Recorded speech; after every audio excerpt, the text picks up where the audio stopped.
Boży, który gładzisz brzegi świata. Baranku Boży, który gładzisz brzegi świata.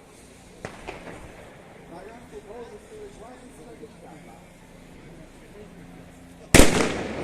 Święty Andrzeju pomoże, abyśmy się nie stali rodzinni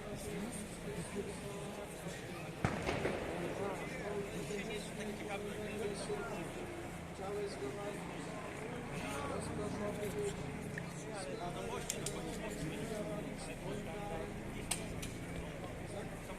swoim dziełem, za które oddał życie święta Andrzej Bogumił.